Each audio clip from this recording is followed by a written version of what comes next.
Yo, everybody. What's up? And welcome back to another episode of the APF podcast, episode 155. It is I, the most phenomenal man that has shocked the system, aka the coach. And this your boy going forward. Hope you guys have had a good, start your weekend. Saturday, going to tonight. We got some good topics, especially LeBron James, man. He had a great game today. Let's get into it. So, with that being said, I didn't even know that was happening. Yeah, I only knew that was happening because obviously, at work on the computer, I see, Chris Haynes says LeBron James is going to play in his first Drew League game in 10 years. I was like, okay.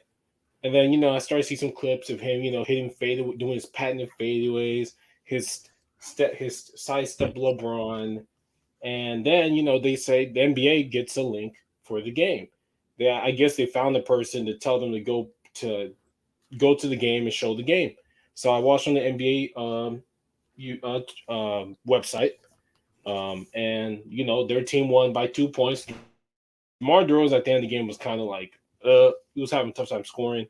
I mean, those guys are good players, obviously, but it was a really good game. I thought that was much. I thought that was probably better than the summer league can really ever be. Personally, to be honest with you, I would love if NBA players started to play some games there. It would be awesome, and you know, LeBron had 42 points, 14 rebounds, 4 steals. He played well. He looks good. He looks nice. I hope he plays more games going forward. Um, I know Kyrie's supposed to play this today, so we'll see. There's some highlights from him, but it was a good way to enjoy the day watching LeBron just toy with pro amateurs or whatever, and dunk all over them and get alley oops and just fade away jumper them from the corners to death. I mean, he was just killing it today. He looks in prime LeBron shape already. It's gonna be a good year from just watching his game. So I'm sure you can. I know you can go and watch the game. I have the link to where you can actually watch the full game on the NBA website. I'm sure you can watch some highlights on YouTube as well. I've, I think that stars like that should be playing like those kind of games. Not I mean it depends. It depends, but get yourself into basketball shape because you're gonna have to play in like the bright lights. You have to play in front of people. So playing pickup runs versus playing in a environment with people with refs where you don't have to call your own fouls.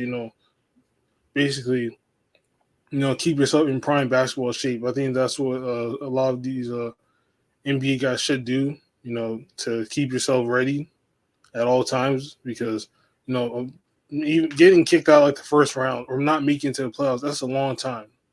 That's a lot of basketball that you're missing if you're not going for a deep run in the playoffs. So these numbers do not surprise me that LeBron dropped like 42. I'm like, well, I mean, he's the only guy that I know that is at like 38 years old still doing what he's doing because he knows what to do. He knows how to keep himself in prime shape.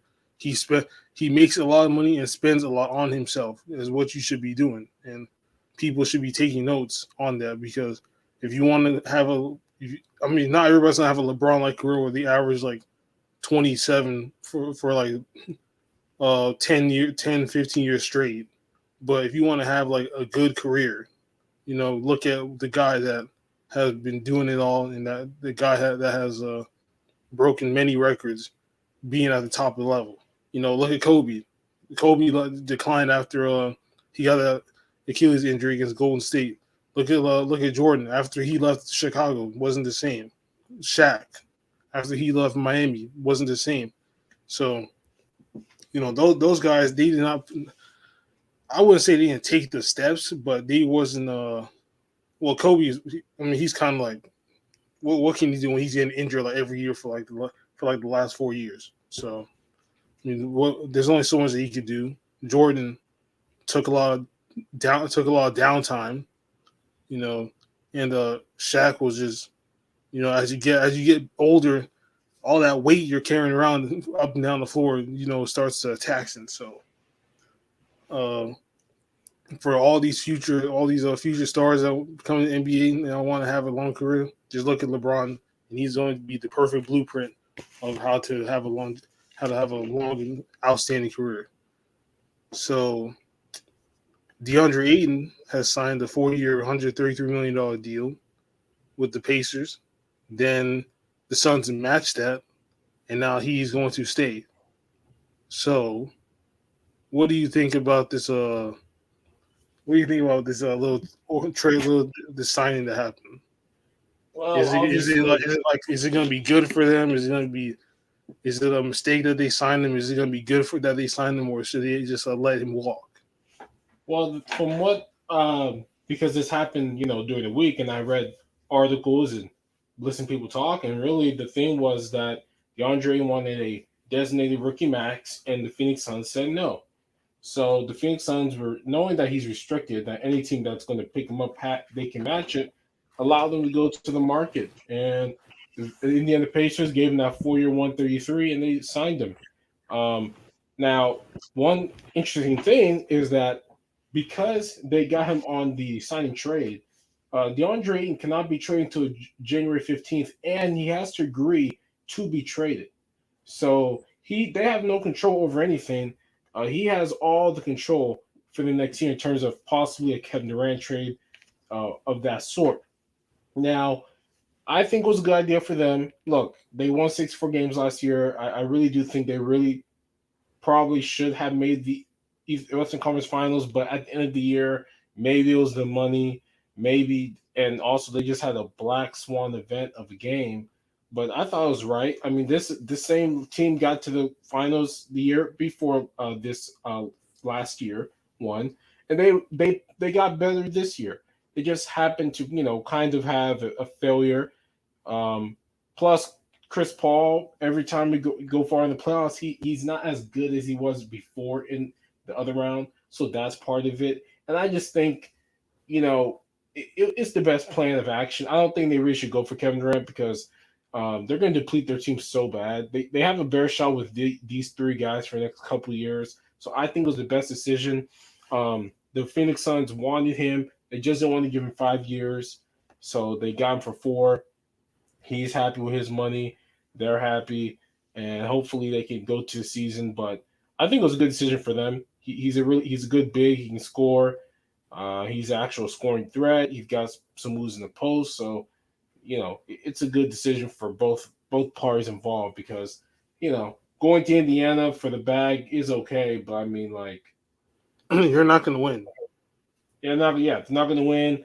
But he had to do what he had to do. He got his money. He wanted 5 years. They didn't want to give him the 5 years. I get it.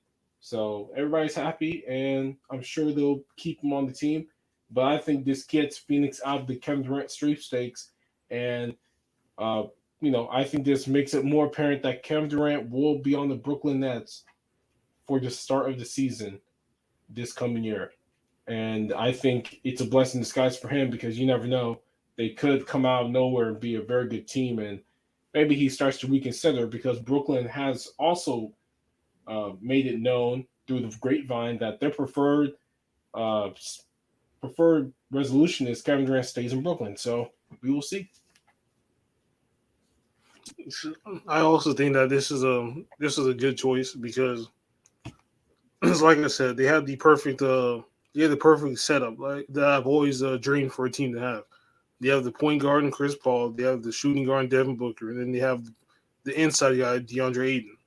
DeAndre Ayton, he gets you like 16, he gets you like 16, 18, and 10 on a nightly basis. Booker can get you 25 to 30, and Chris Paul can get you a double double per night. Now that is something that I've always that's a dream for any team to have, and that certain teams have had, and they have had success. And the Phoenix Suns right now are the team that hasn't had that success when they have the right amount of tools. So, and DeAndre Ayton does have all the power. If you now he can say they're going to trade him, they have to ask him. So it's like that's kind of like a blessing in disguise. So now they know what they're in for. So I think it's the right move that they kept him because when you trade somebody like that away, who's going to fill in that spot? Miles Turner? I don't even remember. I don't even know if Miles Turner can give me the same amount with like 2 blocks that DeAndre Ayton can do. Can he even shoot? How well of a shooter is he outside? I Well, don't he's a know. better shooter than DeAndre, and I know that. Okay, so He would be able to space the floor, but he wouldn't give them that inside presence like DeAndre can really give them. So that's why I think it works for them more than like you know trading, getting Miles Turner, getting a guy who shoots. yeah, I think that would be that would be a scary sight to see if they have both of them. But you can't really do that. So now now they got their core three still they're still with them, and now uh, hopefully that they can make a big run this upcoming season. So John Wall, he uh he signed with he signed with the Clippers, 2 year, $13 million deal. Yep. Now this one for me is that can he stay healthy? Can Kawhi Leonard stay healthy? Can Paul George stay healthy? Can John Wall stay healthy? Can they stay healthy? I believe they can make a good push in the playoffs. But if they cannot stay healthy, then that push is all for nothing. That push is just that signing is just going to be wasted because you sign him there to help you out with the to give like Reggie Jackson some help. You sign you sign him because no one else is going to take him. So you guys had an open spot. Y'all said, okay, I got 13 mil for you. You want it? He said, yeah. And I think I think it can be good fit.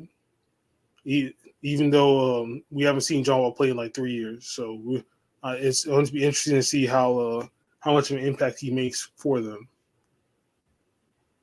Yeah. I think it's good. It's a good thing for him at this part of his career. He even said, "Look, um, he's been in a really bad place the last 3 years. He lost his mom, his grandma, his grandma, um, being on a bad team, and he did say, look, I'm going to obviously complete for the starting job, but he will be okay with any offer, with any role, because I think he understands that his time of being the main guy is over. He's 32 years old, and also for not playing for 3 years, I just think he wants to play basketball and wants to help a great team win. And I've always said I think that it should totally be Reggie Jackson because he's a better overall shooter and player. Now, look, he averaged 20, basically 21 points and 7 assists when he did play for the Rockets. So He did. he was still good. Like he was still okay. Um, Damn. and all that stuff. But, you know, he like he said, he's happy to play basketball again. And I think he would be a better option off the bench because off the bench he won't have to deal with like two guys. Like with Paul George and I'm sorry, not Paul George and Kawhi Leonard. I said almost Reggie Jackson. With Paul George and without having one of those two guys there, he can be much more of a scorer as well as he is a pretty good point guard. You know, his career is always going to be interesting because was it ever really a bust? I mean, obviously, would you say he was? I would say not. I just would think he's kind of what the way we look at number one overall picks now, which is, they all play 1 year, and you really don't know how good they're going to be. Well, he's a very good point guard. He can still get to the rim. He's still fast. He's still quick. He can run the point, and he can run sets for them. But I think Reggie Jackson is just he basically is a better player for those guys because I don't think he'll be trying to get his own shot as much, and he shoots the ball well, so it's better for spacing, and he can do the same things John Wall can do. He can go inside, take a guy 1-on-1 too. So I just don't think it's something crazy. So I mean, I think it'll be it's like I think John will be a good backup because at this point, your starting days have been over. After you haven't been on around for 3 years and you're automatically starting. I mean, it kind of be a slap in the face to somebody like Reggie Jackson who's been around like the past 3 years, who's been actually competing, who's actually been playing well, and then you bench him for John Wall. That'd be a slap in the face for me if they did that. I mean, John Wall, he is a top tier talent, but after that after the stupid injury that he got for for no reason, Yeah, man, I'd what I'd the I'd, last uh, I'd make the sports decision to killing. bench him also. Yeah, he like you said, the third best defender is going to guard him. That's going to help. I just think honestly, he still like he also did say he can still play at the level he was at in 2016-17 where he averaged 23 and 10. Um, maybe sometimes, but obviously he's not going to have the usage nor the minutes to get those numbers, as we all know. But I think for them, it just makes them a far deeper team. It really solidifies their bench. You're bringing two starting level players off the bench to start, to play for your team, and that's always good. That's why Golden State was so good last year. They brought off a start, Jordan Poole, Gary Payton the second. Guys who could really start on other teams came off their bench. So I think the Clippers are looking pretty well like that too. They got Kawhi, they got Paul George, they got Zubac, they got Norman Powell on that team, obviously, and Reggie Jackson. Then you come off the bench, you've got John Wall, and I'll have to look at the other bench players to see what their bench up would be. But you've got another point guard who can run the show. So it's always good to have multiple guys who can run the show on your team, and also to have high level bench players. More than anything, like Tyler Hero, who also was in the news today. He got some new tattoo saying no work, no money or something, and people are killing him. Probably because he played so bad in the playoffs. They're like, yeah, he should. They shouldn't So be getting paid. You talk about yeah, no work, no money. You ain't putting in no work. You shouldn't be I getting don't paid. know. Like, I honestly, it's. I mean, I'm young too, man, but I wouldn't go out there putting money there to put like some stupid tattoo on my chest. Anyways, he's got all kinds of problems. He chilling his baby mama. I mean, he's got all kinds Of of course issues. he did. Of course he And did. yeah, I guess she found out. Hey, man, it doesn't matter how hot you are, dudes gonna cheat on you no matter what. And even if you have their kid, he may love you and all that, but he's gonna go out there and hit it up. And he got to deal with that. But like, I wouldn't pay him that money. He didn't show up in the playoffs. Guy, if you want that money, you show up in the playoffs. Every guy who got big time money, showed up in the playoffs, bro. They showed up in the playoffs. It is what it is. Anthony Edwards showed up. John Morant showed up. You know, DeAndre Ayton showed up 2 years ago, not this year. Donovan Mitchell showed up. All Yeah, those guys show up. Jamal Murray showed up also. Yeah, Jamal Murray, Michael Porter Jr. when he's healthy is a really good three for them, and that's why they paid him anyway. So personally, he's not. I wouldn't give it to him. I just won't give him max contract. If you want, hey, he's a restricted free agent. I'll do the same thing, DeAndre Ayton. Put him on the market, restricted free agent. Somebody signs him. Hey, I sign him up. Simple. That's just me, but Oh it yeah, is what it is. I, Also, I do want to tell you that. What was it? oh no, you should. Oh no, I was just going to also say that I was reading that the Knicks or did not want to trade R.J. Barrett with Donovan Mitchell, all those players, and 6 first-round picks. I don't know if you heard about that story, but the Jazz looking for Yeah, six that's a lot. first-round picks, which no Damn. team will do. Because Donovan Mitchell's not that great. I love Donovan Mitchell, but he's not worth trading Emmanuel Quickly, R.J. Barrett, Obi Toppin. Um, Literally, some of the best young players on their team, cheap contracts for Donovan Mitchell. You think Jalen Brunson and Donovan Mitchell are going to lead me to a championship and 6 first-round picks? No way, Hell no. man. No way. Like I know, I just wouldn't do that.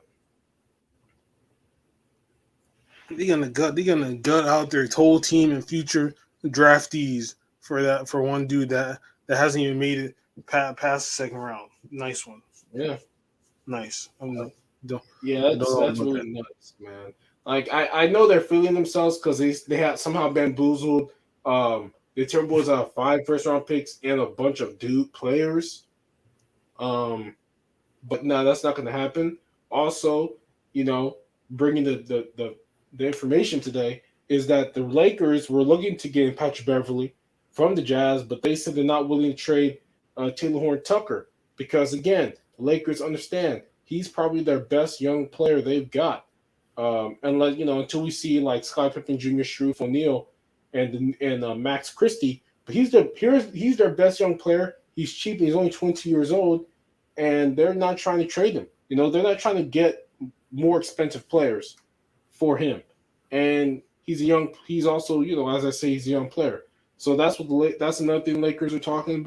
They're talking about the Lakers because the Jazz are trying to offload these players. They also want a bunch of new guys. They're trying to tank, which is why Donovan Mitchell, I think, is gonna have to get a little bit more aggressive with his wanting to get out of Utah. Like they're going to be bad next year, man. It's Oh Mike yeah, they're gonna Conley. be so bad, so bad. Yeah, they're going to be kind of bad to be honest. You got Mike Conley, him, um, Bogdanovich. You lost Gobert. They traded Royce O'Neal for a first round pick. That's a horrible. I don't know why you.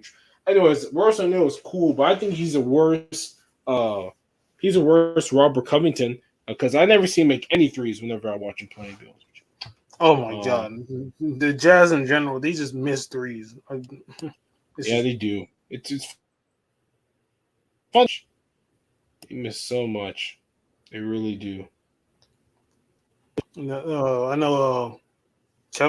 Supposedly Kevin Durant will not accept getting traded to any other team other than the Suns. So he's really he's really banking on the Suns to make a move, and he doesn't want to go to any other team now. Well, yeah, I it makes sense. Now, I also heard Chris Broussard, if you know, went on First Things First and said, even though he could not really confirm it, that Kevin Durant is starting to get a little bit more open to going to Golden State because I believe that he understands that Phoenix don't got the stuff for them, and Miami ain't got nothing for him. And I also read that New Orleans decided to not uh, confer a trade for Kevin Durant because it was too many players. Obviously, we know Minnesota, they wanted both of Minnesota's all-star players. That was never going to happen. I just believe that Brooklyn doesn't even want to really trade the guy. Like, they really don't want to. You know, they really don't. I think he's going to have to find out that they really don't want to trade him in the first place because, man, look at the things they're asking some of these teams to do. I mean, one, two all-star level players.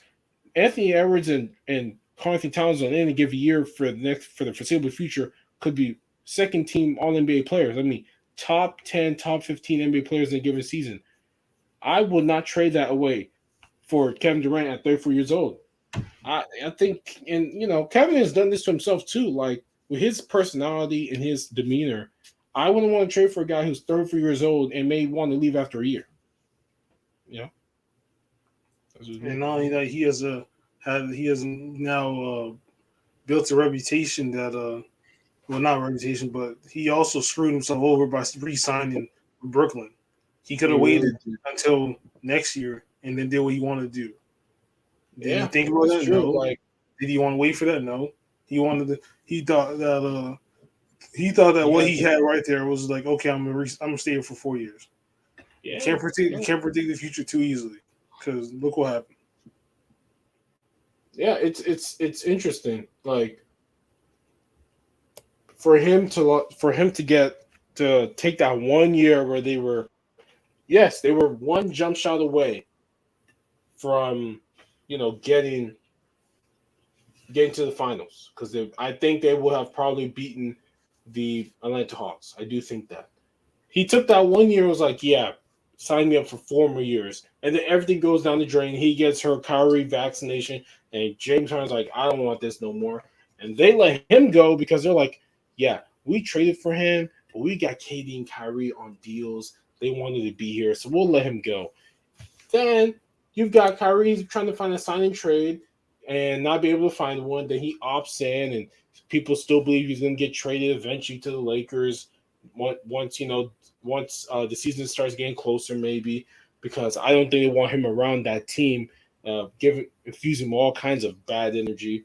And Kevin Durant trying to get out of it, but unable to, because like you said, I think it is a reputation. I believe that is what people think of him. He is a guy who likes to leave anything that gets hard and doesn't understand when he has it good.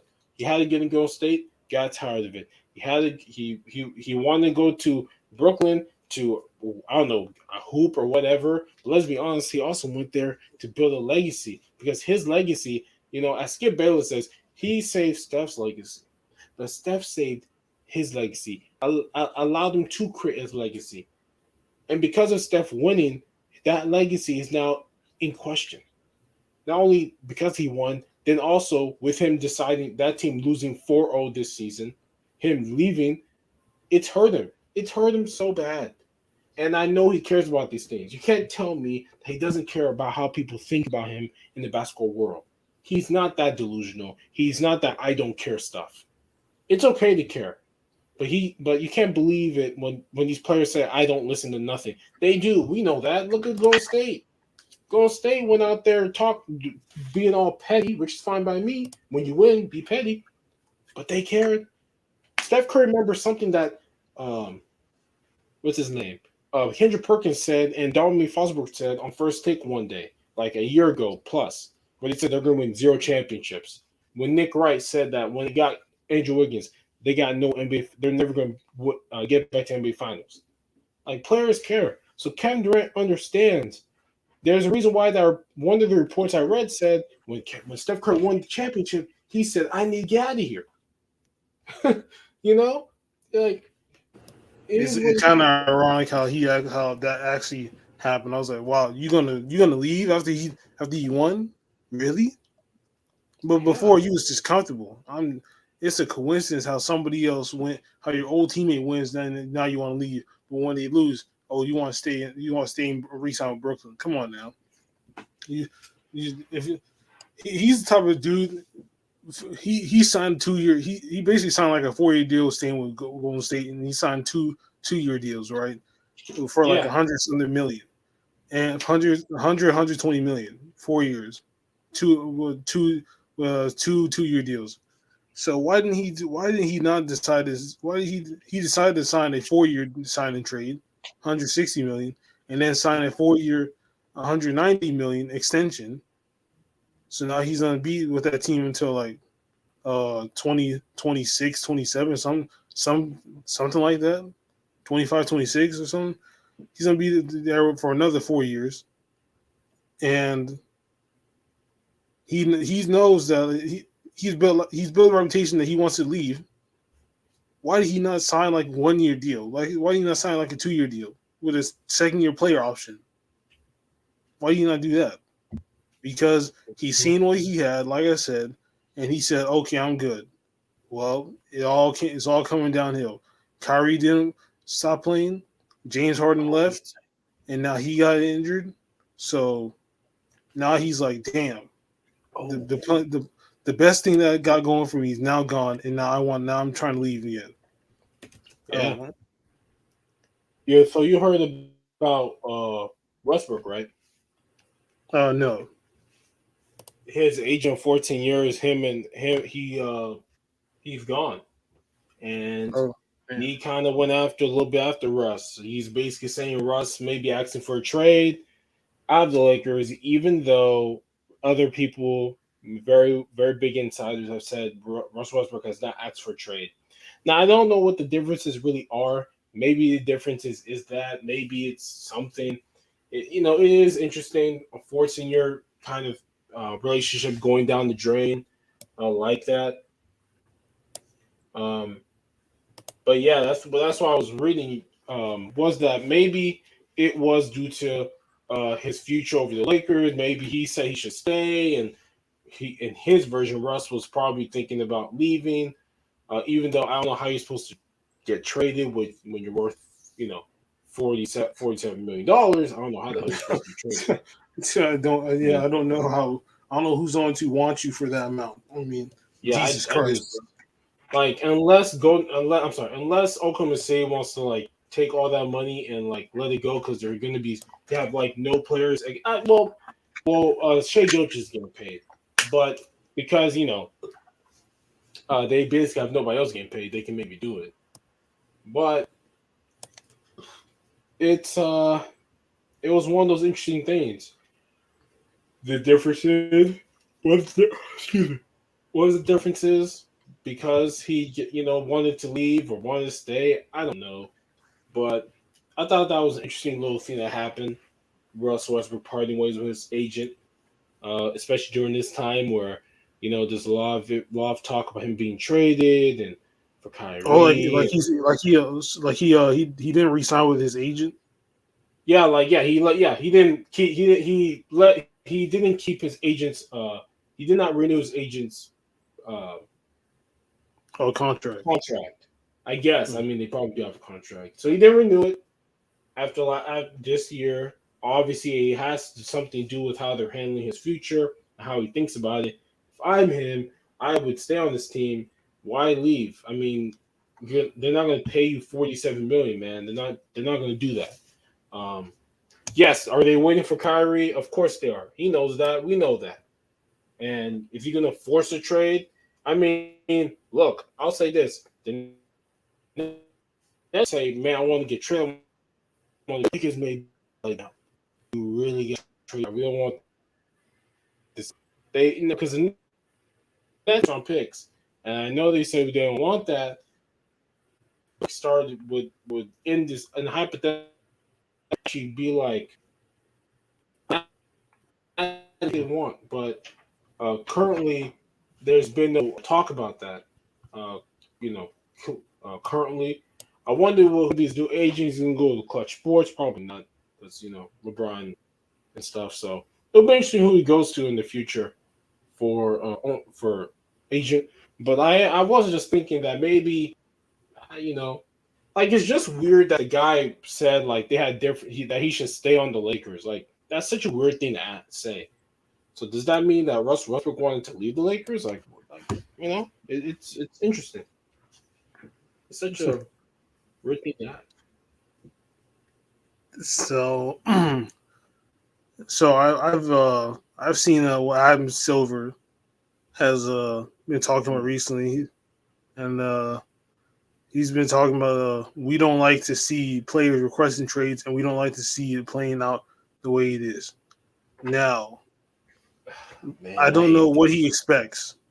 I don't know what he expects a lot of people to do. What does that even mean, man? What does that even mean? You know? I think he means that he doesn't like players requesting trades and then treating the team and like holding him hostage type of deal. I Oh guess. man. Yeah, okay. I'll just wait for you to finish. Right. He doesn't. He feels that players signed the contract and he should abide by a contract. But at the same time, you can abide by a contract, or you can force their hand by doing whatever it means necessary. Now, I don't know what he think. I don't know what he expects a lot of these players to do.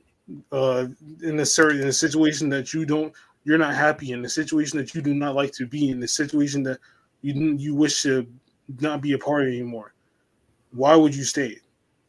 That is like staying with a wife that literally treats you like doo doo, talks bad about you, talks bad about your family, downgrades you, disrespects you every day, and you're supposed to stay married to that. No, you're going to go and get a divorce, and then you're going to go get your things out of the house, whether it's yours or hers, or y'all bought it, or you just give her the rest of your share, and then you go buy your own house. You're going to find out. You're going to create an out. You're going to want to get out because you do not want to stay there. Durant, he does not want to stay there. He wants it out. He's trying to find it out. He's trying to find any way to get it out, and he will, as we've seen, he will do whatever it is necessary. He does not care at this point because people have already painted him as the villain. People have already painted him as the bad guy. So He's going to embrace that role. He's going to take that role, and he's going to do whatever it is necessary to get out. Um, unless you don't like to see. The thing is, right? This is also what I see in RP. People don't like this. People don't like that. Like for example, like Street Team in RP. People have said multiple times, do this and do that. I don't even watch them, and I have not seen them do anything. They don't do anything. They talk about doing this. They talk about doing that. They don't do it. Talk about getting businesses. Talking about like having some type of structure. They do not do it because nobody is on their head about it. Nobody's on their head about it.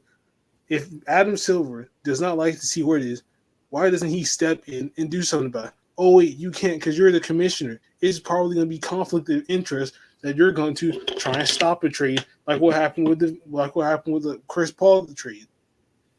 So my whole point is, if you do not like something, if you do not like something that you see, do something about it. That's literally it. Or just sit there and just watch it play out. I don't like how people. I don't like how he says we don't like to see it playing out this way. Well, we, as meaning you should, as the commissioner, you should talk. Talk to somebody before making any rash decisions. You should at least use your power, use your position, use your influence, and talk things out and see if you can come to a compromise. And if minds are made up, then it's GG, good game. So, uh, Well, so at the end of the day, it's like, what do you want them to do? Sit there and be unhappy for 4 years? No. Then at that point, you might as well just not show up to the facility. So, I mean, yeah. So he obviously doesn't like how it plays out, but here's the truth. Everybody talks to everybody. So they tell Woj all this shit, and you wonder why he gets out. Yeah, if that's how it works. Like people want things to get out, and people talk, man. Like that's why it's getting out. Okay, like I don't feel bad for these teams. I get it. They don't. They wish that guys would stay and stuff. Like Kevin Durant doesn't even have any leverage. Like what he's going. Number one, he's going to play anyways. Yeah, he may not want to be there. I get it, but he's going to have to play. He's 34 years old, and he says he only cares about hooping anyways. He's going to hoop. But the way it's playing out is that everybody talks to all these insiders, to Chris Haynes, to Woj, to Shams Charania. Like they all talk to them all the time. Like only like Kawhi Leonard was like, oh, did you couldn't find out where he was going. You found out, yeah, he was unhappy. They never made like a trade request with the Spurs. They obviously eventually trade him, because they were like, okay, let's get him out of here. But the NBA and all sports are different. NBA, Kevin Durant made a trade request. They said, okay, we will. Said, okay. Now, they obviously really don't want to trade Kevin Durant. They also have said, look, we want this, and if you don't want to give us this, we're fine taking into the season because we know Kevin Durant is not going to hold out. Now, Kyrie may hold out. Kyrie may not want to play. I get that. But Kevin Durant is 34 years old. He is not prepared to hold out on one of the last years where he's actually going to be an elite top three, top five player because he didn't get what he wanted. He has to understand that he made that decision, and now the team has to find the best deal for them. Not trying to find the best deal for you. If they cared about making the best deal for you and do like a Matthew Stafford, yeah, they would. Give me a good play. Give me one All Star, a couple, 2 or 3 picks. Then you can have Kevin Durant. We can move on. Like no, they're not going to do that. They want 2 guys, a bunch of picks, man. because And they maybe, know that Kyrie is also probably going to be a rental somewhere. yeah, he's going to be around until he's going to be gone this year. They rather get him. They actually want to get him out, but they're waiting for KD for whatever reason. And so when Adam Silver talks about, I don't like how it's playing out in public. Well, everybody talks to Woj and Sham, so it becomes all public, and then it becomes its own gigantic story. It becomes its own living, breathing thing. And then Kevin Durant come out here with his cryptic ass messages, and Kyrie comes out with his his dumbass cryptic messages. I hate all those. I don't like any of those things because they're all cryptic and people try to make sense of all of them things. We should all forget about that. Then we've got, this trade doesn't work. That trade doesn't work. Then we got like the Warriors are thinking about having some discussions. The Suns were having some discussions. Now they're kind of out. Miami doesn't have anything to give anyways, and those are the only two teams he wants to go to. So they're in a hard place. And I get it.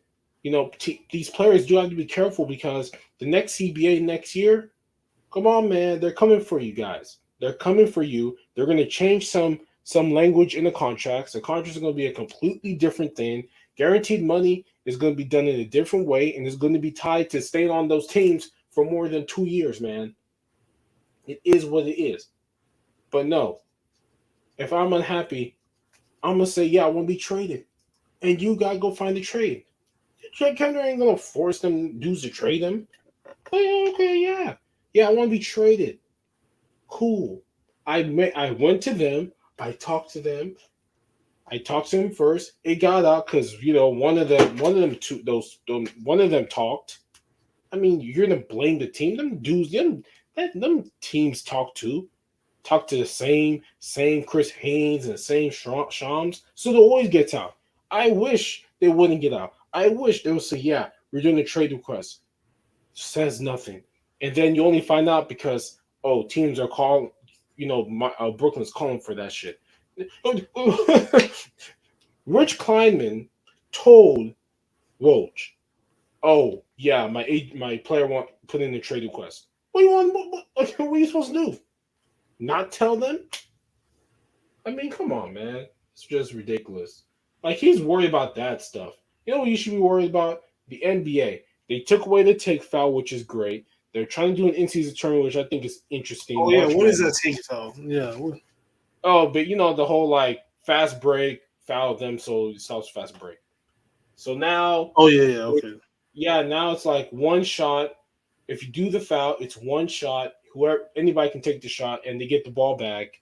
And I think within the last 2 minutes, maybe it doesn't happen anymore. Maybe it goes back to the old way. I'm not sure, but I just know that I personally think it's going to help teams like the Warriors. It's going to help teams like the Pelicans, the Grizzlies. Like John Morant in transition is going to be insane. Like some of these teams are going to be even better offensively because the fast break will actually be reintroduced into the NBA. The fast break doesn't exist in the NBA anymore ever since people figured out, we can just do all these fouls. Like, I remember like in the finals, like Jason Tatum would take fouls, and Jaylen Brown. I'm like, you guys should not be doing no take fouls, man. Y'all need all the fouls you can get. If you're a superstar and you do take fouls, you're dumb. Okay, and if you're the second best player on that team, you're dumb.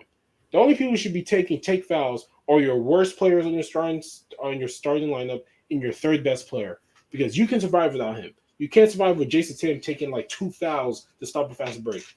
So I'm happy, man, because man, do I hate the NBA when they keep taking these damn take fouls. LeBron James running down the court, take foul. Like what? So thank God that's over. But yeah, So all they do is literally on the fast break. They just right, they can't defend them, so they just foul them. Yeah, they just grab you. They're like, "Oh yeah, let me hold you. Oh yeah, let me just slap you down." Thank God that's over. I remember watching the NBA where teams actually ran a fast break. you can't even have a fast break much anymore because of it.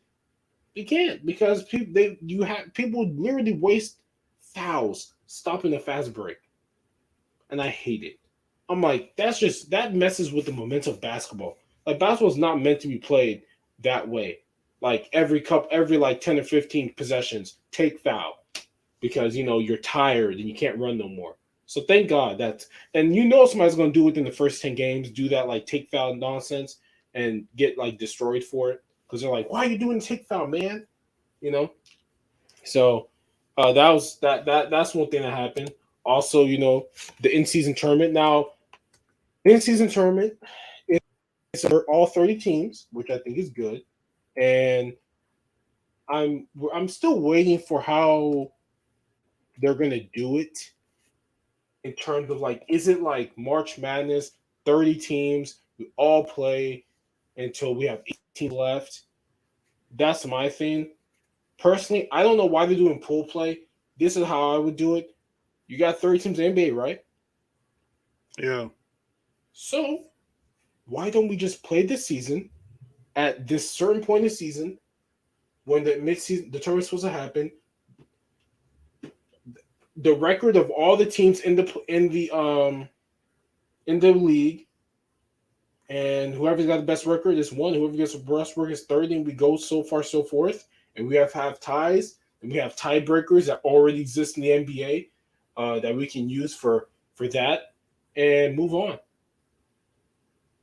Like that's what I would do, you know. But it's really up to them. The playing tournament is now a permanent fixture in the NBA, so that's cool. I just think it's gonna be. I think it's a good idea. Personally, I think it's a cool idea. It'll lessen the season to like 72 games. I think 72, 75 games. So now I'll the be thing is, when are they gonna actually like start it? So they said it will start in 2023, 24. So it'll start the year after this year. If it gets ratified, it will start in 2 years, basically. So it would be the year after this coming year. Hmm. And I assume that I mean they should get like some like what playoff some playoff perks or something like that. You know because money everybody gets money. So I mean I would say something like get like playoff positioning. Yeah, yeah. I just think that $1 million a player prize doesn't really matter for like the top like 30 players in the NBA. Like, why would I care about this tournament? I make 35, 40 million. Freaking Zach Levine's making like near like basically 40 million now. Sean Morant making near 40. Zion near 40. I mean, who cares? You have to make it something. Maybe the team now, if maybe the team, the conference that wins the tournament gets the gets playoff positioning in the NBA Finals. Maybe I don't know. Um, I just think it's like the the American people, American us Americans don't have never really had like an in season tournament of one of our big like sports leagues like the NBA. Unlike like soccer in Europe where they have like these all the time. We will see. Um, I just think I'm okay to it, but who's to say like how much are people going to care about it?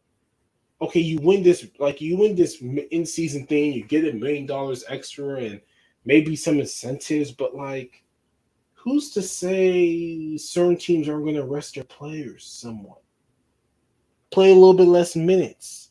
I mean, look, the first year could be crazy. Like dudes could be really going after it just because they want another like thing in their bag, like another title. Like I've always said this, be careful with these like extra like MVPs and stuff. Because man, if Steph Curry, LeBron starts winning a lot of these things, it's going to change the kind of the way we do basketball, right? Because it's always It been already is though. That's the thing. yeah, like you got the MVP. Has Steph won the Western Conference Finals MVP and the NBA Finals MVP. Like it is what it is. He won it. Um, who's to say he won't win it again, or LeBron won't start winning these things? Who's to say we won't be a kid in the future winning like 4 or 5 of these things, winning 2 or 3 NBA Finals MVPs? And who's not to say he won't become a GOAT level player in one day? So it's going to be interesting. I'm sure they're gonna have like an in season tournament MVP. Like it's weird. Like it's gonna be weird, and they're doing it strictly for ratings. But like we'll see if players play though. That's all I care about. This is another form of stat padding. It really is. I mean, the owners, for whatever reason, the Adam Silver has sold the owners on this idea, and they are going to do it. and we'll see how it goes. The play-in tournament was one of his ideas, and it's worked. I like it because it makes the regular season matter more at the end because teams can still have a chance to win and teams get to actually they play March Madness style. And look, I know people like killed Minnesota for like the way they acted. I ain't gonna lie, that show's hilarious. Um, the way they fucking acted, like they won the championship. You got Patrick Beverly crying, like, what's wrong with you, man? But hey, whatever. Um, but an in-season tournament is so weird. It's just so weird. But hey, I'm here for it. Maybe it'll be cool. I mean, I'm Maybe here it'll be for it, cool. but give them like playoff, like give them like a Yeah, 3 straight games of playing at home, or pick, or they can even pick their own opponent type of thing. Set the tone for them. yeah. You gotta give the winner something. Now I ain't gonna lie. Like it would be cool if like the 30th seeded team beats the number. Because remember, it's a single game. Like the 30th team beats like the number one team, then they beat the next team, then they beat the next team. Like that would be cool. I ain't gonna lie. Like Detroit beating like Milwaukee or something. like like damn, Or, like people or questioning Milwaukee. Like is Milwaukee really a championship team? Like that shit was start happening. Um, but yeah, man, I ain't gonna lie. It would be or interesting, if somebody was let's say if the Knicks won the whole tournament somehow, bro. And they lose. They which would don't be make the crazy, playoffs. But let's say they did, and they wasn't making the playoffs, they could automatically put themselves in the play-in tournament. Yeah, they gotta do So something. That yeah, tournament that's needs more than just $1 million. Like, like bro, really your does. first, like They your make that first, like they make that so quick. Like, give me something else. like, Give me something like, where I can have an advantage, where I can set the tone, where I can pick my own destiny. yeah, man, like, damn. Gary Payton second making almost $10 million. You think he care? Maybe he would anyways. But man, once you make, man, your first 6 day players are making good money already. You know, I don't know, man. I don't know, but It's like hey, I'm getting me whatever. a 4 year $100 million. Do I care about $1 million? No. The fuck? Yeah, damn. Shit. You, No, $1 million, man, I bro. mean, At that point, just man, do it for you just charity. yeah, I mean, I shit. would. Jordan Poole about to make fucking $25 million. Well, in a couple months, maybe he gonna make it 25. You think they care? I'm just telling you, they need to do something more, like you said, rather than money. You gotta have some kind of competitive thing there, like something to help the team.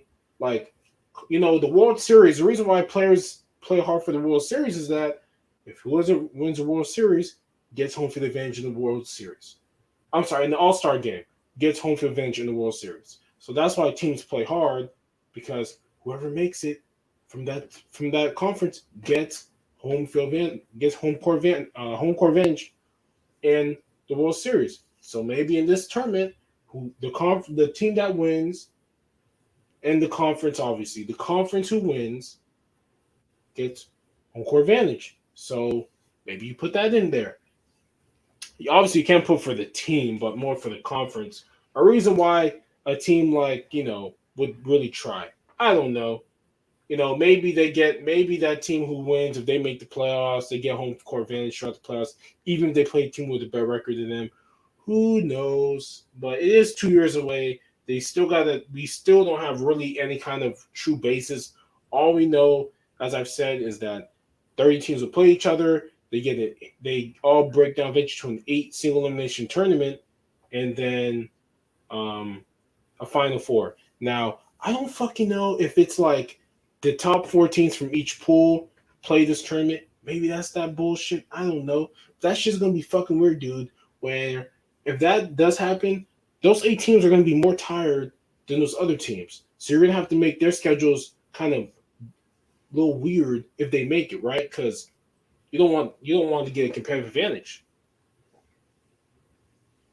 Yeah, and then you also have to think about probably cutting down the games. I mean, or have the Yeah, games play into the season. yeah. They said that they would cut down the games. from like 82 to like 72 or something. Like that's what they said. So they are going to cut down games, obviously, because they're going to use some of those games. Like some of those games are going to that playing tournament, man. I mean, obviously, it is what it is. And also those in season tournament stats are going to be for that in season tournament, just like the playing tournament is its own thing. Yeah, because it's not regular season tournament. It's in season. Yeah, Total yeah. two Which is, total a major difference. yeah, they're like, yeah, it's still in the regular season, but like it's its own little thing. Whatever. I don't know. That's their problem, not mine. Personally, I don't. Personally, I get. I know they're trying to do something to make the season more important, but like sometimes, man, it's just hard. Like I ain't gonna lie, it's just hard. Yeah, I mean, if I was out, like, why would I give out $1 million? What the hell? They make $1 million in a month, and they make $1 million within a couple games. What am I going to give them $1 million? Give them playoff, Yeah, give them something, give them something with an advantage. Like have them pick and choose. Like you get to choose which team faces the one seed. You get to choose to home court advantage, like something like that. So much you can do with the winnings, or like which conference gets the home court advantage throughout the whole playoffs. Come on now. yeah. I mean, I'm just waiting. Yeah, I think that's gonna be it. So with Yeah, that man. being said, this has been another episode of the APF podcast, episode 155. It is the most phenomenal man that shot his system, aka the coach, signing out. And it's your boy going forward. I hope you guys enjoy this podcast. We love doing these podcasts every week. If you liked it, please leave a like. Uh, like and subscribe. Click that arrow down below for all the links up in there. We'll be back again next week in full effect, as we always said, with more things that happen. There's always things happen during the week, and we're always looking for topics for us to talk about, and we enjoy doing it every week. So yeah, And with that being said, we out of here. Ah. later.